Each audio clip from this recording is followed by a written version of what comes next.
Hi, welcome to Mommas and Mannies. I'm your host, Trina. This is a short form podcast for mamas that are looking for a quick burst of me time. But before we get started, go ahead and hit that like button and share this with another mama that is looking for some mindful tips for the week.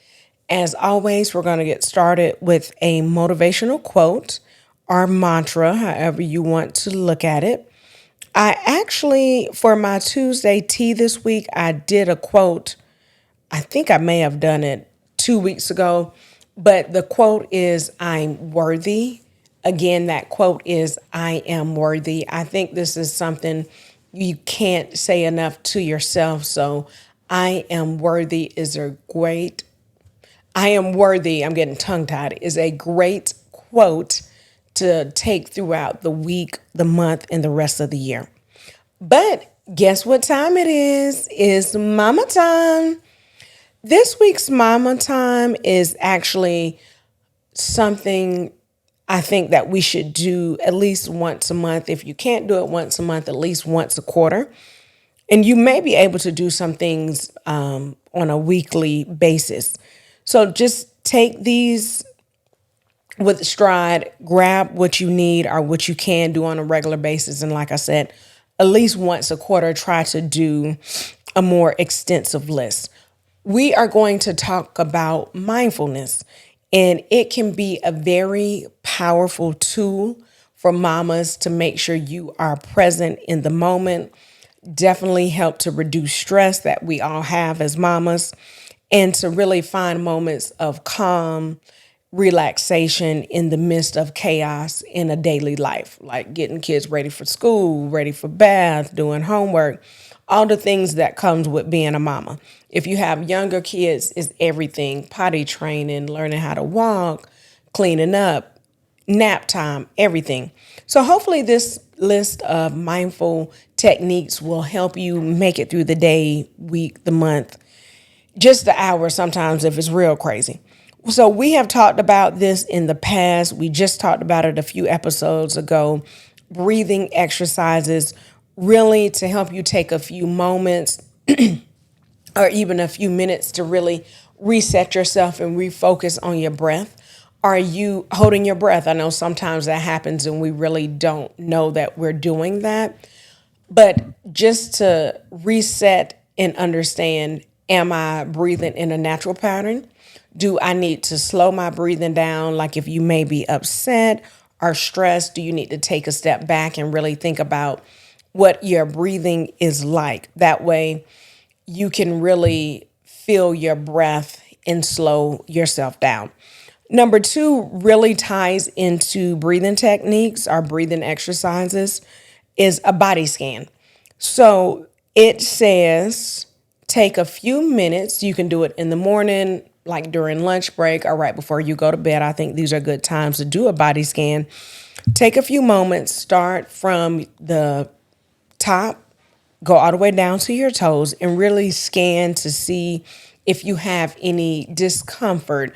Do you have any pain? Like right now, if I do a body scan, I did an aerobics class today, and the teacher is focusing on quads and glutes. So we did a lot of squats. So right now my quads are on fire. I actually used some icy hot to help, and my glutes are on fire. And also my feet. I don't know why my feet hurt. Maybe I need better shoes. So if I just do a body scan right now, making sure my breathing is under control, looking for places where my body is in pain or maybe stress. So once I felt that in my quads and my glutes, I promptly went to my medicine cabinet to get out icy hot. I have on the roll on kind, which I absolutely love. Yes, I do smell like a old person, which I'm okay with. I'm at home. I'm getting ready to go to bed. I'm cool. So that is my body scan. When you practice your body scan, hopefully you will find things that may need some attention. It could be something as simple as I don't want to say simple, but you may have a headache. You may want to step back. Do you need some fresh air? Do you need to step out for a moment? Do you need to drink water? A lot of times we're dehydrated. So I know for me, when I don't drink enough water, I can feel a headache coming on. So just things like that that you can do on a regular basis. It does not take a lot of time, or it does not take a lot of money to actually do these things. Number 3 on the list is mindful parenting. That is something that you hear a lot about. You see it on social media. That basically is saying making sure you're in the moment with your kids when they're reading their books at night or when they're doing their homework. If you have time, take a few minutes to really get in there with them, ask them what they're doing for the day. Like my favorite question to ask my daughter is what she had for lunch. They send a lunch menu via email, so I actually already know what she had for lunch, but I'm always curious to see what she actually ate for lunch because she's a picky eater at this age right now. So just things like that, asking them, what did they do at school fun today? Was it something they didn't like that they did at school? So really trying to be in the moment with your kids. Number 4 is practice gratitude. I don't think we can practice this enough. If you have the gratitude list, I know some people keep track of those. If also another thing is kind of the opposite of gratitude. Well, it is the opposite. Really thinking about things that may not have gone your way for the day. Like if you were running late or you made it late to work or dropped your child off late. So really thinking about those things too. Because sometimes how I think about if I'm late for something or if I may go out to the car and then I'm like, oh man, I forgot this. Oh man, I forgot that. I always think like maybe that's God's way of keeping me from an accident or if something was getting ready to happen. I used to be upset, I think, before I had kids. I was a really big stickler for being on time, wanted to make sure I grabbed everything on the way out the house. But now with kids, and especially sometimes I see on the highway like an accident, and this may have something to do with being in Atlanta too. Like I'll go on a highway and then I'll see an accident just happen. And I'm like, and I've had that happen several times. So I'm always like, you know what?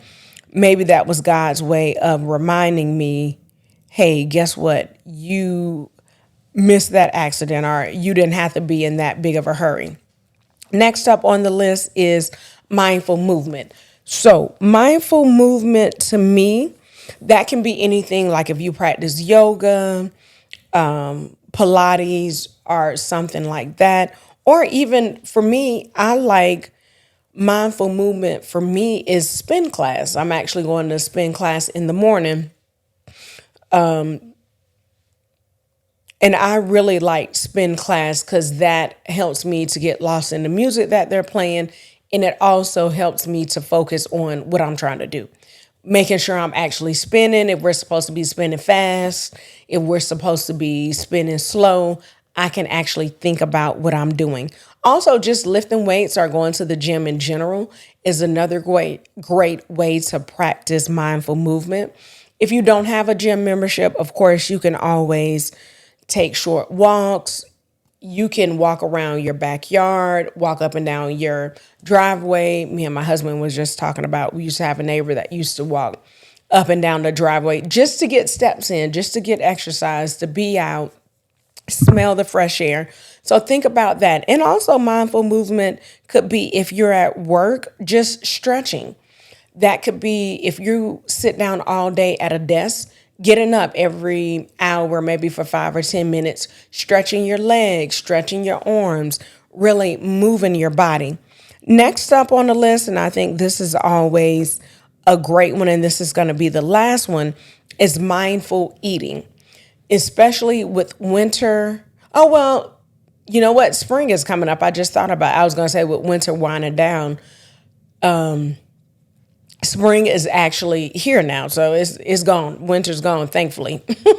But in the winter, we like to eat more heavier foods like chilies and comfort foods, casseroles and all that stuff, like warm foods. With spring and summer coming, I know it's time to kind of change it up, eat something lighter, eat salads. Maybe you want to do like a wrap, have fruit salads. That's what my daughter had today with her lunch. So just thinking about that, making sure you're not overeating and making sure you're not under eating. That is a thing too. So actually, if you don't have time to get something, are you making the right choices? You can get a smoothie like from Smoothie King, but does the smoothie have some protein in it or something else that's going to fuel your body? So really making sure you are thinking about what you're putting into your body. Is it worth it? After a certain age, after a certain time, I think even it could be any age, French fries are greasy food, hamburgers, hot dogs, whatever. That may not be the wisest thing to put in your body, especially when you get older. Indigestion comes. So if you have indigestion, if you have stomach aches, things like that, you just want to think about what you're eating. Like, are you always eating heavier meals for dinner? You may want to down that back and may eat a lighter meal for dinner and then eat your heaviest meal for lunch. And that's all up to you, what you have going on during the day, because your day may not be set up that way. You may have to eat opposite of what I just said. So think about those mindful moments that you could steal for the day with breathing exercises, doing a body scan, mindful parenting, practicing gratitude, mindful movement, and of course, mindful eating. But just mindfulness is a skill that's going to take practice. So if it's something you can't do daily, weekly, can you incorporate it into a monthly routine or a quarterly routine? Think about that. Leave a comment below and let us know what you do to practice mindfulness. Again, share this with another mama that is looking for ideas to practice mindfulness herself. Hit the like button, hit the bell for notifications so you'll know when we come out with a new episode each Monday. And as always, remember, me time is essential and it is never selfish. Have a great week, mamas.